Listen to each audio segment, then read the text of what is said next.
Bonjour à tous, je suis ravie de vous retrouver pour un nouveau numéro de VSC Inside. Au programme de ce vendredi soir, nous irons sur l'hippodrome de Dayton Raceway. Il y aura 6 courses à jouer chez notre partenaire The Turf et nous irons galoper sur l'hippodrome de Kinland où il y aura 4 courses réservées aux galopeurs. Donc départ de la première aux alentours de 22h22. Vous pourrez bien évidemment suivre le live sur notre site internet canalturf.com. Allez, on attaque avec la première sur l'hippodrome de Dayton. C'est la course numéro 2 là-bas, 22h22 pour le départ, 1600 mètres à parcourir. Départ qui sera donné à l'aide de l'Autostart. Ce sont des concurrents âgés de 3 ans et plus. Écoutez, ils sont 9 à s'affronter. On va essayer de toucher un Z4 pour ce premier rendez-vous. J'aime beaucoup As 2, 3 et 7. L'As Sales Control, le 2 Walk-in My Choose, le 7 Captain Place et le 3 Take a Stand. Écoutez, ce sont des chevaux qui viennent de courir ensemble sur ce tracé. Le 7 Captain Place devancé l'autre jour, le 2 Walk-in My Choose. Walk-in My Choose, le numéro 2 a mérité cette fois d'un meilleur numéro. Je pense qu'il sera devant le numéro 7. Donc je vais retenir ces deux concurrents et j'aime beaucoup l'As aussi Sales Control et le 3 Take a Stand. Je vous le disais, il reste sur des très bonnes sorties sur ce tracé. C'est important l'aptitude à Dayton. Voilà, écoutez, je pense que ce sont les 4 chevaux de la course. Je vous propose de faire un Z4 avec ces 4 concurrents. As, 2, 3 et 7. 22h44 pour le départ de l'AC3, c'est notre deuxième rendez-vous, une épreuve réservée à des femelles âgées de 3 ans et plus. Elles sont 8 à s'affronter, 1600 mètres à parcourir. Ma favorite dans cette course sera le numéro 5, Odds on Algorithm. Écoutez, elle reste sur des perfs un peu moyennes, mais c'était dans des lots nettement plus relevés. Et là, on peut dire qu'elle descend un petit peu de catégorie. Je pense qu'elle a les moyens de s'illustrer dans cette épreuve. Ça sera ma favorite. Je voulais en simple gagnant placé ce numéro 5. Et attention à l'As et au 2. Là, c'est Olive Another, le 2 Satisfaction. Et ben, écoutez, ils sont en forme, ils sont réguliers. Ils restent tous les deux sur des bonnes sorties ici, sur ce tracé. C'était le 24 septembre pour l'As et le 28 septembre pour le numéro 2. Voilà, je pense que ce sont deux bonnes chances aussi. Vous pouvez faire un trio ou des jumelés ou jeu simple, comme vous voulez, avec ces 3 chevaux, 5, As et 2. 23h06 pour le départ de l'AC4. Ce sont des chevaux âgés de 3 ans et plus. 1600 mètres à parcourir, ils sont 10. Écoutez, mon favori dans cette épreuve, c'est le 9, Burn Notice. Alors, il va falloir que ça se passe bien avec ce numéro 9 sur 10 à la voiture, mais c'est le cheval qui a les meilleurs chronos de cette course. Il a vraiment des bons chronos sur ce tracé. C'est intéressant. Il a déjà gagné ici, d'ailleurs. J'ai regardé dans ses perfs avec un numéro en dehors. Donc, je pense que, c'est sûr que c'est pas évident le numéro 9, mais il est capable de bien faire malgré tout avec ce numéro à la voiture. Et puis attention à l'As, c'est Baby Love Your Way. Écoutez, un cheval qui a déjà fait des perfs intéressantes aussi ici.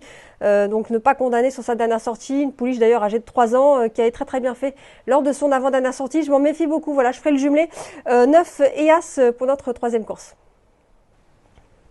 23h28 pour le départ de la 5e, une épreuve réservée uniquement aux femelles âgées de 3 ans et plus, 1600 mètres à parcourir, départ qui sera donné à l'aide de l'Autostart. Ma favorite dans cette épreuve, elles sont 9, et bien c'est le numéro 2, Harper. Elle est en forme, elle vient de bien courir sur l'hippodrome de Springfield, c'était le 2 octobre dernier.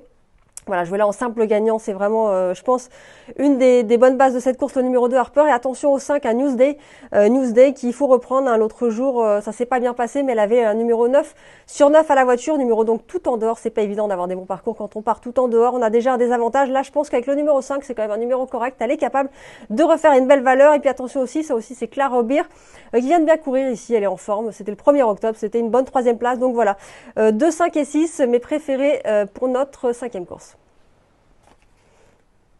23h50 pour le départ de la 6e, c'est un réclamé pour des chevaux âgés de 3 ans et plus, 1600 mètres à parcourir, départ qui sera donné à l'aide de l'Autostart. Écoutez, on a des lignes intéressantes ici, une course qui s'est disputée le 1er octobre sur ce tracé, on avait le 8, All About Link qui devançait le numéro 7, un Rainbow Design, donc le 8 finissait 2e devant le 7, écoutez, ils avaient tous les deux des bons numéros.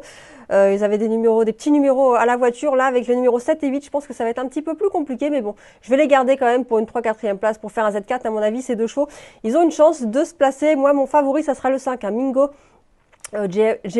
Joel, écoutez, c'est un cheval qui descend nettement de catégorie. L'autre jour, il est 4e, mais dans un lot nettement plus relevé.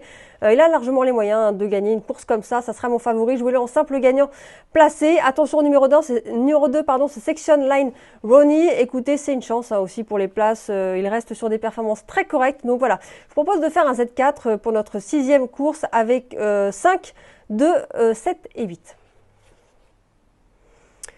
Minuit 12, c'est le départ de la 7e et dernière course sur l'hippodrome de Dayton. Des chevaux âgés de 3 ans et plus vont s'affronter, 1600 mètres à parcourir. On est corde à gauche sur le sable. Ils sont 8 au départ. Écoutez, moi j'aime beaucoup là, c'est Babs Jensen qui n'a pas fait sa course. Dernièrement, c'était sur l'hippodrome de Delaware. La dernière sortie sur l'hippodrome de Shotodon était vraiment très bonne. Il s'imposait, donc je pense qu'on peut le reprendre ce numéro 1. Il sera bien placé à la voiture. Attention, numéro 4, c'est Love Is Ill.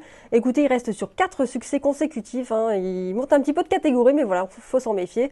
À ne pas condamner. Il va tenter la passe 2-5. Et puis, on a aussi le 8, c'est Living for a Dream. Et bien, écoutez, concurrent qui est en forme, qui reste vraiment sur des très très bonnes sorties. Il fait toutes ses courses cette année, mais voilà, il aura le 8 sur 8 à la voiture. C'est pas évident.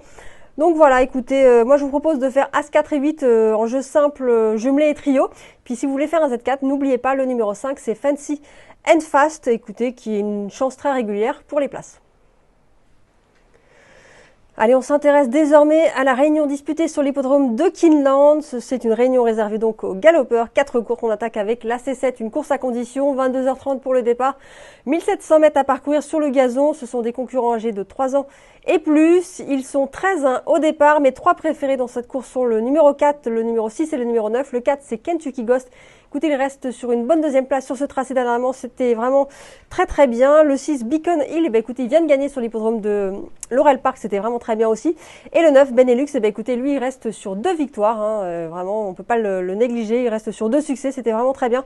Voilà, écoutez, les chevaux en forme de la course, pour qui ça devrait bien se passer, à mon avis, dans cette première épreuve. 4, 6 et 9 que vous pouvez jouer en jumelé et en trio.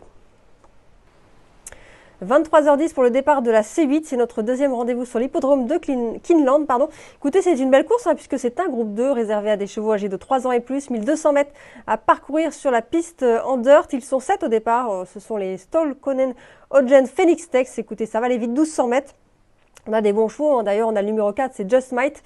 Qui reste sur 4 succès consécutifs et c'est déjà placé à ce niveau. Écoutez, je pense que ça va être l'un des chevaux à battre dans cette épreuve. Face à lui, le numéro 6, Special Wizard, va confier à Joël Rosario. Écoutez, deuxième de groupe 1. Dernièrement sur l'hippodrome de Saratoga, ça remonte un petit peu, il a repris un peu de fraîcheur, c'était au mois de juillet, mais c'était un super cheval, ce numéro 6, donc je pense que la victoire va se jouer entre ces deux concurrents 4 et 6, et puis attention aussi on a le 5, Aloha West, la monte de José Ortiz, et bien écoutez, lui il reste sur 2 victoires, il va tenter de franchir un nouveau palier, voilà pour ce numéro 5, Aloha West, qui va monter un petit peu de catégorie, voilà. 4-6 seront mes 2 préférés, puis attention, si vous voulez faire un trio, vous pouvez rajouter le numéro 5.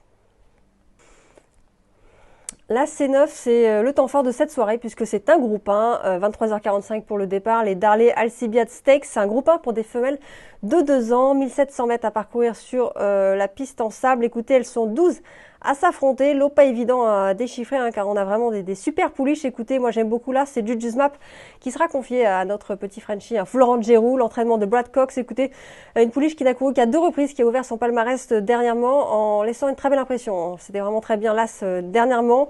On a le 2 Misinterpret pour l'entraînement de Todd Pletcher, La monte de Jordan Ortiz, écoutez, une pouliche qui est aussi une super pouliche. Elle a couru 4 fois 2 victoires à une place. C'est une pouliche qui est en plein progrès à chacune de ses sorties, Elle ne fait que progresser. Ça va être aussi une pouliche très intéressante à voir dans ce groupe 1. Et puis, écoutez, on a le 10 et le 11. Le 10, c'est Penny Saver, le 11 Diamond Wo, qui sont également des pouliches à ne pas négliger. Elles restent sur des victoires également. Voilà, moi j'aime beaucoup 2 et As ou As et 2, vous faites le jumelé aller-retour. Et puis, si vous voulez faire des trios ou un Z4, et vous rajoutez le 10 et le 11. On termine cette émission par la C10 sur l'hippodrome de Kinland, minuit 20, une course à condition pour des chevaux âgés de 3 ans et plus, 1800 mètres à parcourir sur la piste en gazon. Écoutez, ils sont 16 au départ, ça va pas être évident de trouver le gagnant. Néanmoins, on a quand même des chevaux qui ont la forme. Je pense au numéro 9, Red Hornet associé à Joël Rosario. On a aussi l'As et le 2, là c'est Camp OP, le 2 Modern Silence, des chevaux qui restent des poulains, qui restent vraiment sur des bonnes sorties. Je pense qu'on peut s'appuyer sur l'As et le 2. Moi, j'aime beaucoup, ce sera mes 2 préférés en tout cas. As et 2 dans notre dernière course. Vous pouvez faire le jumelé aller-retour. Et puis donc, si vous voulez faire des trios, même pourquoi pas un Z4, vous rajoutez le numéro 9 Red Hornet et le numéro 13 également que j'aime bien, Scarlett Fusion.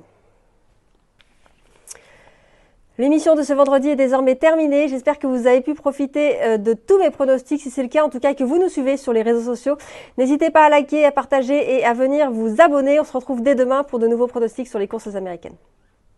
C'était votre programme avec The Turf. Avec l'app The Turf entre les mains pour parier, ça va aller. The Turf, une histoire de turfiste.